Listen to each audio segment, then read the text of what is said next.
What is going on, my Houston Texans family? We are 24 hours away from the NFL draft, and I have to say, this is the most nervous I have been in years. I have no clue what the Houston Texans are going to do. Neither does the local media, right? Sports Radio 610, Sports Talk 790. No one knows what is the plans for general manager Nick Caserio and new head coach DeMeco Ryans. But one thing is for sure is all eyes are going to be watching the Houston Texans, and I will be doing my final mock draft for the top 5 picks for the Houston Texans. Overall, the Houston Texans will have over 11 picks in the up and coming NFL draft, but we all know Nick Caserio is going to trade up. He is going to trade back. He is not afraid to pull the trigger on any type of deal. So with that being said, ladies and gentlemen, welcome to the 713 Houston Sportcast. I am your host, Ruben Calavillo. I drop daily Houston Texans content. Come back for more, guys. If you are going to the Houston Texans draft party tomorrow, I will see you there. Let's get a beer. Let's have an absolutely great time. And with the second pick in the 2023 NFL draft, the Houston Texans are selecting CJ Stroud, quarterback, Ohio State. You put the conversations, if you are taking a franchise quarterback, to bed. This is one of the most accurate quarterbacks right now in college football. The bottom line on CJ Stroud, as a passer, Stroud is nothing like the other 2 first-round quarterbacks who came out of Ohio State before him, and that bodes well for his NFL prospects. Where he wins is accuracy. Our chart and data would say Stroud is the most accurate quarterback in this class. Almost never misses layups and errs on the safe side with misses. What is his role? They see him as a pocket passer. Stroud excels over the middle of the field and at the intermediate range. If you want to win in the pocket in the NFL, that is precisely where you need to be able to attack. Where CJ Stroud can improve is poise under pressure. He'll get trial by fire in this regard next season, as few teams drafting early have a great offensive line. That is an outlier for the Texans. The Texans might have a top 10 offensive line next year. After playing with one of the best offensive lines in college football, it will be a far cry from what he's been used to. The pros on CJ Stroud is that he is accurate to every level of the football field. He has a feathery touch, does a beautiful job layering balls over the middle of the field. He has a quick processor from the pocket with anticipation throws littered all over his tape. CJ Stroud, you are a Houston Texans, and I have to say, guys, this should calm everyone down. With all the potential different storylines that the Houston Texans could go, they put all that to bed by drafting their franchise quarterback at number 2. You're already hearing the people who are saying if the Houston Texans pass on CJ Stroud, they are going to be a dysfunctional franchise and they are going to regret it. We are not only hearing it from the fans, but we are now hearing it from the media. Everyone would consider the Houston Texans a fool if they pass on CJ Stroud. And with the 12th pick in the 2023 NFL draft, the Houston Texans, they get the best player in this class, and that is Bijan Robinson, running back from Texas. You guys are probably saying, why are you going RB? But this is the best player in the draft, ladies and gentlemen, hands down. This is the luxury of having a second first-round pick. Robinson is about as well-rounded a back as you'll see in the draft. He is one of the highest 4 players in this class. They say he shows shades of Saquon Barkley. Where he wins is completeness.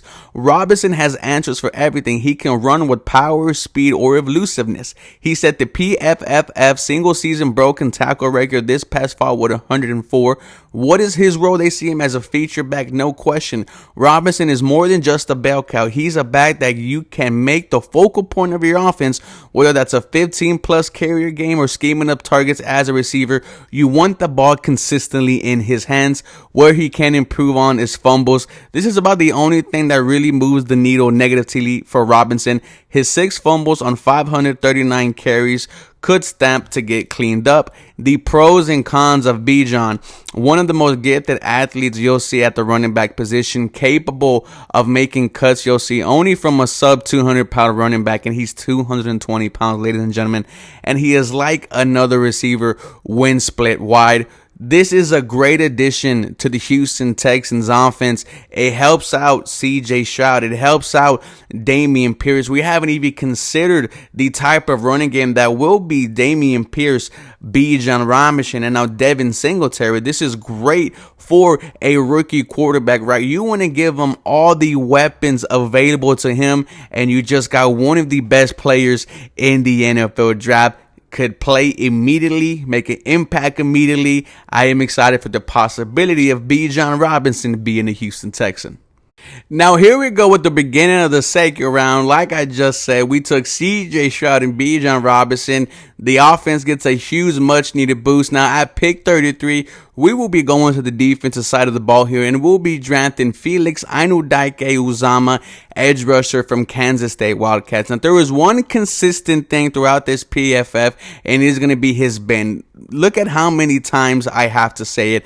Anudike-Uzomah has really easy tape to project to the next level. He's one of the highest floor pass rushers in the class. Where he wins is bend. Bend is one of the most coveted traits for an edge rusher for a reason. Being able to consistently get underneath offensive tackles the way Anudike-Uzomah can make life a lot easier. What is his role on every down edge? Anudike-Uzomah's tape this past fall proved you don't want him kicked inside over tackles, but that was already evident with his skill set.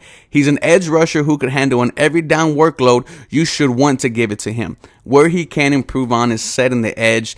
He is never going to be a true hard edge setter. Stacking and shedding is a necessary part of the position.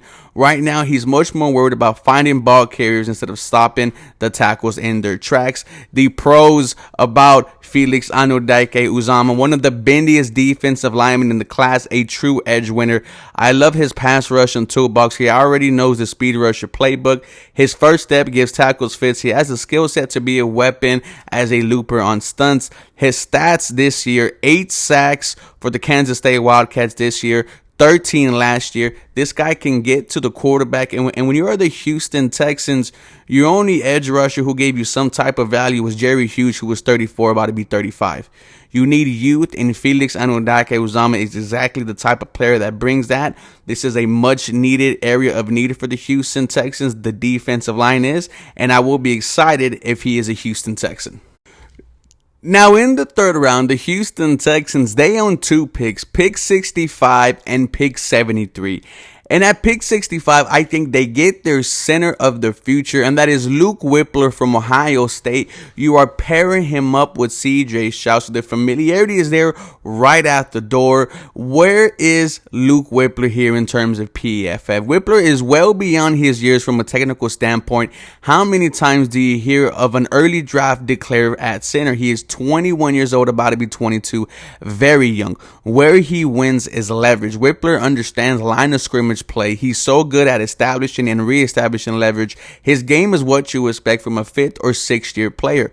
What is his role? He is a center. Whippler doesn't have an ideal frame to move to guard. He is going to be a center at the next level. Where he can improve on it is being an anchor. This isn't too surprising considering he's a 30-year player declaring early. One can expect this to improve in the coming years, but it will likely still be an early issue in his NFL career. And lastly here, Whippler may be on the small side, but he's as advanced as a redshirt sophomore offensive lineman, as you'll see. He'll likely be a center only and a damn good one after earning an overall 82.4 and his 79.6 grade in his 2 seasons as a starter. The pros on Luke Whippler: it is strong hands that don't quit. He'll ride out blocks to the bitter end. Great reactive athleticism. Agility is his best trait. Tremendous at establishing leverage. Knows how to get around size disadvantage. Luke Whippler is a Houston Texan. This will excite me. The only hole on the offensive line is at the center position. You complete it, and dare I say, with the addition of Luke Whippler, this Houston Texans offensive line might be a potential middle of the pack for the league next year. And at pick 73, to finish off the top 5 picks for the Houston Texans, 5 of them in the top 100. So the Houston Texans are getting quality players. But here we are going Tank Dell, wide receiver from the University of Houston. The Houston Texans get another H-Town product, and one that is going to bring immediate excitement to fans and immediate energy to the football field. Dell's size, 5'10", 165 pounds, won't be for everyone, but he's an easy separator with another gear to Stroud away from defenders. He had a monster 2022 campaign for Houston with 108 catches, 1,399 yards, and 17 scores, 10 touchdowns in his last 10 games. Everyone is now looking for speed and separation ability nowadays, and Dell ticks those boxes. Just know he comes with certain role limitations. Where he wins is suddenness. Dell moves across the field like he's being controlled by a joystick. His ability to stop, start, and change direction with no wasted gather steps is what wins in this league. What is his role? It is as a movable weapon. Dell was the receiver teams will be sending in motion at the snap with regularity to make opposing defenses account for his speed and dynamism. Then teams will want him to get vertical as much as possible. Where he can improve his route running efficiency. Dell can go a little overboard with his footwork, setting up defenders during his routes. Receivers have to get to their routes in a timely manner in the NFL level to maintain the timing of the passing concept. Some of the pros on Tank Dell: he is a springy athlete who can accelerate almost instantly, tremendous short area separator, and is a legitimate red zone threat. Had a diverse role at Houston, working both inside and out. This is how I think the top 3 rounds are going to finish for the Houston Texans. You go CJ Stroud at quarterback. You go Bijan Robinson at pick 12. You go Felix Anudike Uzama at pick 33. You get your center of the future in Luke Whippler, and then you just drafted a H-Town favorite in Tank Dell. Let me know how you think this went, guys, and also if you are going to the Houston Texans draft party tomorrow, let me know. Go Texans. You guys have a very blessed day.